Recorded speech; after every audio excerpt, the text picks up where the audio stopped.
I recognize the honourable member for Halifax Needham. Thank you, Madam Speaker. My question is for the Minister of Education. A video recorded late last week depicts a frightening incident of violence in a Bedford junior high school. Charles P. Allen, Malcolm Monroe Memorial, Avonview, and now Rocky Lake. The violent incidences at these schools represent just a fraction of the many thousands in the past year. Teachers have been clear that they need this government to develop a plan to address violence in schools.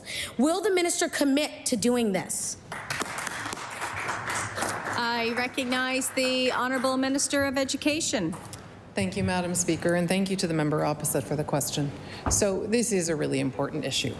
Violence is not acceptable, and students and staff deserve learning environments that are safe. Not only that are safe, but where they feel safe. So events like the ones that the member opposite referenced are scary and can absolutely be troubling, not only to the people involved, but families and communities as well.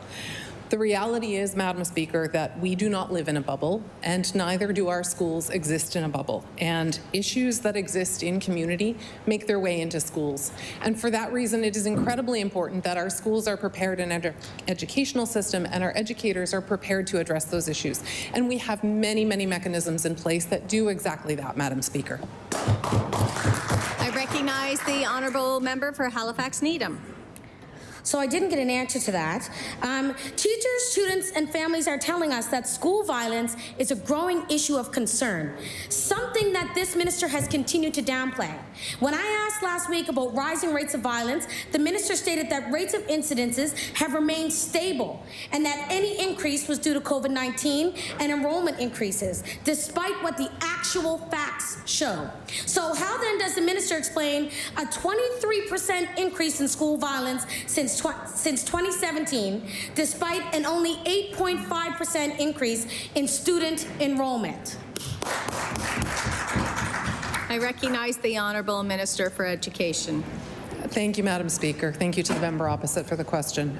So there are mathematical explanations for the question that the member opposite has raised, but Madam Speaker, I don't want to get into that because, quite frankly, I absolutely do not minimize the severity of violence. And it doesn't matter whether rates are increasing or decreasing. The reality is violence is not acceptable, and we don't accept it. So for that reason, Madam Speaker, in addition to the things that already exist in schools, which is mechanisms to ensure that educators and staff build strong relationships to their students.